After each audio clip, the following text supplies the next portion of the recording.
अनामिक रहस्य भाग 10. अनामिक रहस्य हे कथानक पूर्णतः काल्पनिक असून याचा कुठल्याही व्यक्तिविशेषाशी संबंध नाही. अनामिक रहस्य भाग 10. पोलीस चौकीत इन्स्पेक्टर नव्हते. बाबांनी मोरेंना विचारलं, साहेब कुठे आहेत मोरे? मोरे म्हणाले, आता तर इथेच होते, बाहेर गेले असतील बहुतेक. मोरे, साहेबांना फोन लाव रे. अहो येतील बाबा, बसा, किती दम लागलाय तुम्हाला? काय सांगू मोरे, माझी लेकीशिवाय माझं कोणीही नाही आणि आज ती मेंटल हॉस्पिटलमध्ये न जाणं कोणत्या जन्माचं पाप पेटतीये. बांधून ठेवलंय हो पोरीला. अहो ताईंना त्रास होत असेल तर डॉक्टर तरी काय करणार बाबा? तुमची लेकीबद्दलची तळमळ मला समजते, पण ताई बऱ्या पण व्हायला नको का? काल चांगली झालेली माझी पोर परत काय झालं असेल कोण जाणे.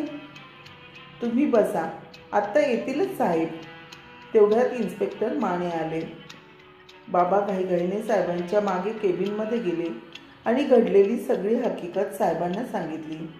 इन्स्पेक्टर मानेंनी त्वरित 2 लेडीज कॉन्स्टेबल आणि बाबांना घेऊन ते पोलीस व्हॅनमध्ये बसले आणि गाडी हॉस्पिटलच्या दिशेने पळू लागली. गाडीबरोबर विचारही पळत होते. अंजलीला परत वेडाचे झटके का यायला लागले? बरी झाल्यानंतर परत असं का व्हावं?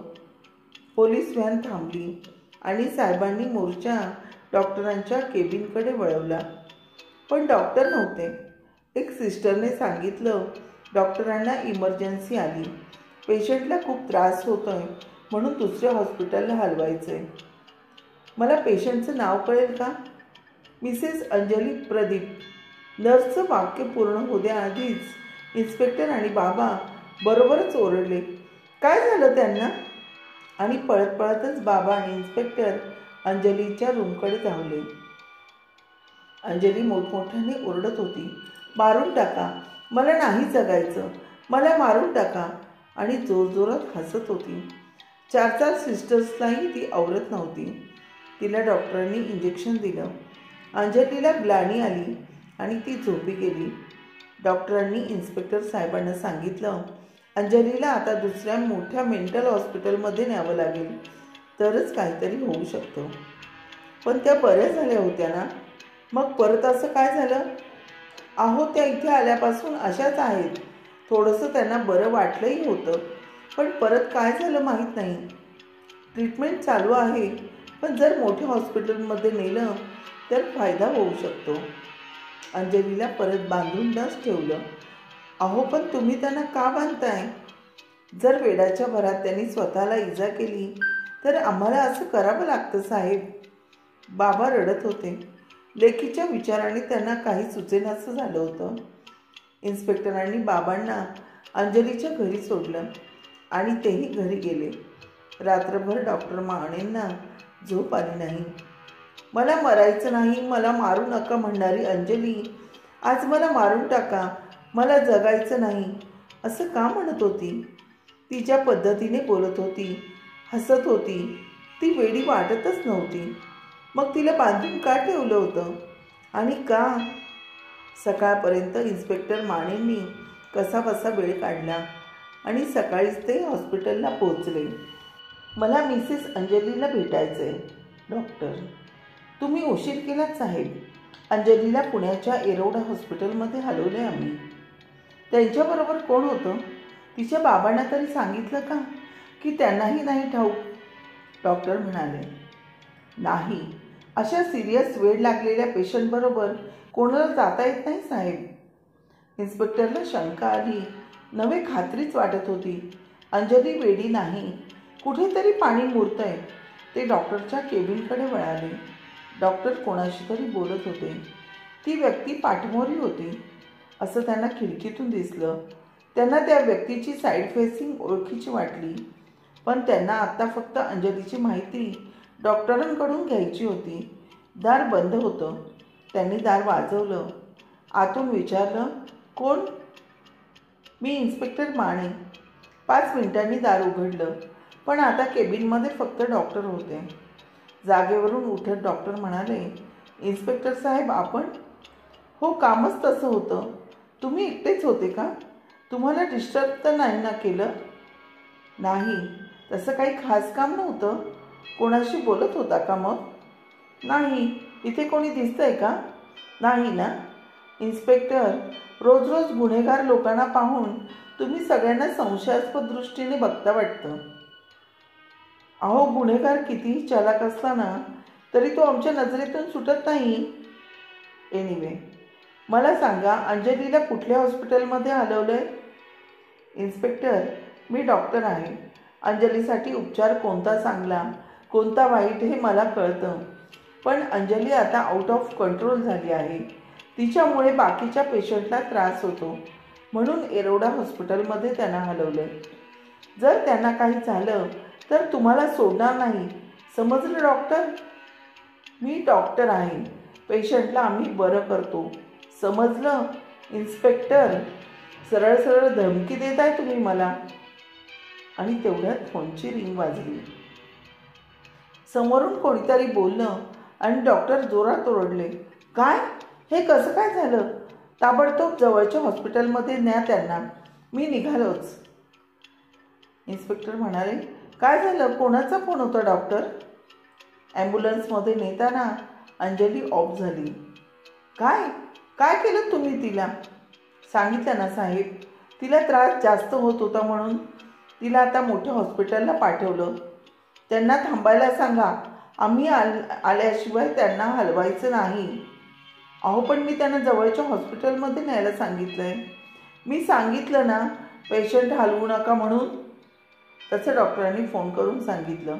इन्स्पेक्टर लागली जीप घेऊन घटनास्थळी गेले. अंजलीचं शरीर सारं काळं निळं पडलं होतं. चेहऱ्यावर व्रण होते. शरीरावर ओरखडे होते. इन्स्पेक्टर साहेबांनी मोरेला सांगून बॉडी पोस्टमॉर्टमसाठी पाठवली. तेवढ्यात अंजलीचे बाबा मनीषा तिथे आले. लॉकअपमधून प्रदीप आणि अजिंक्यलाही बोलावलं. बाबांना अश्रू अनावर झाले होते. अजिंक्य त्यांना धरूनच उभा होता, पण बाबांनी त्याचा हात झिडकारला. प्रदीप टाव फोडून रडत होता. अजिंक्यलाही अश्रू अनावर झाले होते, पण बाबांना प्रत्येकजण अंजलीचा खुनी वाटत होता. अंजलीला शेवटी तुम्ही मारून टाकलं. काय मिळालं तुम्हाला? माझी पोर मी गमावून बसलो. मी परत गावी जायला नको होतं. नराधमांनी माझ्या पोरीला मारून टाकलं, असं बाबा रडता रडता ओरडत होते. पण आता अंजली गेली हे सत्य होतं. रहस्य अजूनही तसंच होतं. अंजलीला कोणी मारलं? माणीसाहेब मनाशी तर्कवितर्क लावत होते, पण कधी प्रदीप तर कधी अजिंक्य, तर त्यांच्या संशयाची सुई अडकतच होती. पण हॉस्पिटलमध्ये दोघेही नव्हते. मग कोणी मारलं? जबाबदार कोण? डॉक्टर? त्यांना तिचे इन्शुरन्स पेपर चेक केले. ऑफिसमध्ये जाऊन तिचे कोणाकोणाबरोबर घनिष्ठ संबंध होते, कोणाशी त्यांचं पटत नव्हतं, तिच्या बॉसबरोबर तिचे संबंध कसे होते, शेजारी पाजारी ती सगळ्यांबरोबर कशी वागायची, सगळं शोधायचा प्रयत्न केला, पण कुठेही धागादोरा सापडत नव्हता. आता पोस्टमॉर्टम रिपोर्टवर सारी मदार होती. प्रत्येकजण अंजलीच्या अचानक जाण्याने दुःखी आणि संभ्रमित झाला होता.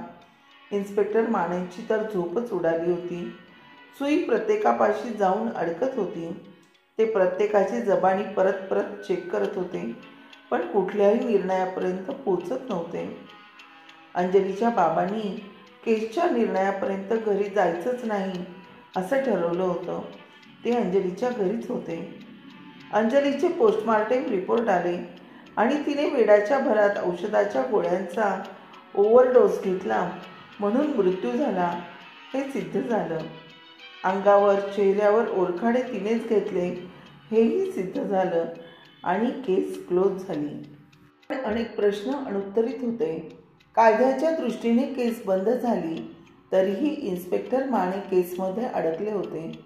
अंजलीचा मृत्यू गूढ होता नव्हे, ती हत्याच आहे असंच त्यांना वाटत होतं. अंजलीच्या बाबांना तर खात्री होती. बरी झालेली अंजली परत वेड्यासारखं का करत होती? नक्कीच काहीतरी आहे जे आपल्याला दिसत नाहीये. बरं झाल्यावर बाबांना अंजलीने सांगितलं होतं, प्रदीपचा माझ्यावर खूप जीव आहे बाबा, पण निनावी येणारे फोनमुळे मी डिस्टर्ब झाले होते. चिंटूला किडनॅप करीन, प्रदीपला मारून टाकीन असे फोन येत होते. ती व्यक्ती मला वारंवार भेटण्यासाठी कुठल्याही तराला जाऊ शकत होती. त्या संभ्रमित अवस्थेमुळे मला त्रास झाला. मी अध्वा बोलायला लागले, म्हणून मला डॉक्टर ट्रीटमेंट चालू झाली.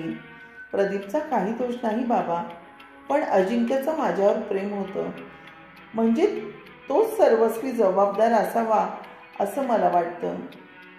हे अंजलीनं सांगितलेलं बाबांनी इन्स्पेक्टर मानेंना सांगितलंच नाही. ते सकाळी सकाळी आंघोळ करून पोलीस चौकीत गेले. तिथे इन्स्पेक्टर माने होते.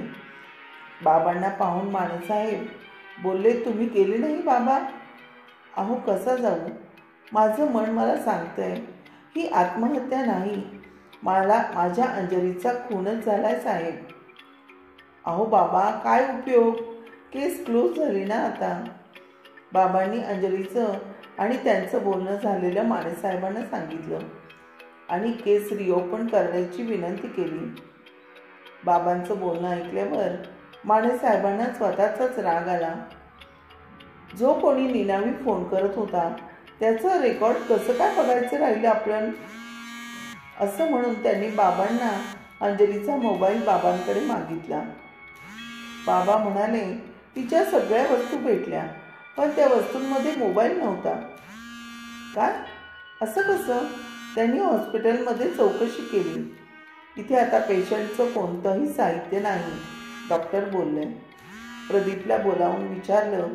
त्यानेही अंजलीच्या मृत्यूनंतर तिचा फोन ट्रेस करायचा प्रयत्न केला, पण हा नंबर अस्तित्वात नाही असं सांगत होते. तिचा फोन ज्या दिवशी ती गेली त्याच दिवशी फोन गायब झाला आणि संशय बळावला. अंजलीचा मर्डर झाला की ती आत्महत्या होती? तिचा जर मर्डर झाला तर कोणी केला? तुमची मतं कमेंट करून कळवा. या कथानकाचे 9ही भागांची लिंक मी डिस्क्रिप्शन बॉक्समध्ये दिली आहे, नक्की ऐका. अनामिक रहस्य आवडल्यास लाईक, शेअर आणि सबस्क्राईब नक्की करा. धन्यवाद.